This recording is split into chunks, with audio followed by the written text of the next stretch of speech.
Setup is basically done. Yes, there's a few things I do want to change, but let's get a look at what I've got going on. This is the current state of my setup, and it honestly almost looks exactly the same way as it did before. Minus the roof.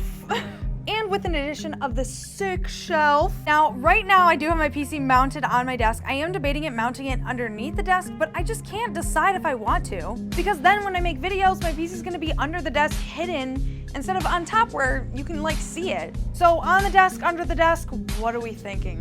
Now onto the shelf. Shelves have become like one of the most iconic decor thing to me personally. And so, you know, I had to include one of these. This is the IKEA Vilto shelf, so here it is. We got a bunch of cool stuff on here. I just have like my Go XLR Mini. This is the Cooler Master one. And we have some other stuff like my Dragon stuff, this date that is completely wrong. And I still want to change some things like maybe getting a headphone stand to, you know, show off my freaking Beats Minecraft headset. You will be seeing the shelf a lot in my videos because this is my favorite thing in the world.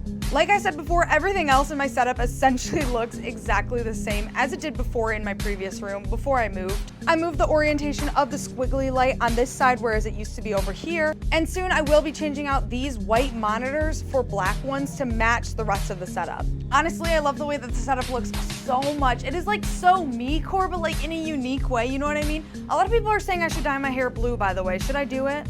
I think I'm gonna. But to me, in my setup, one of the most important things is the lighting. I love the fun lights. I got this really cheap, this blue light right here, really cheap on Amazon. My squiggle light on the side is such an accent piece to my setup, and the things like the sunset lamp, which you can't actually see right now, that sunset lamp, things like this are just so important to me, and they bring my setup together as a whole. When it comes to wall art, I have a lot of stuff that still needs to be done. And like I said, there's a couple changes I do want to make with my setup, but this is the current state of it, and honestly, I'm very happy with the way that it looks. And as always, if you have any suggestions for me or my setup and things I should change to make it look better, let me know. That was an aggressive let me know.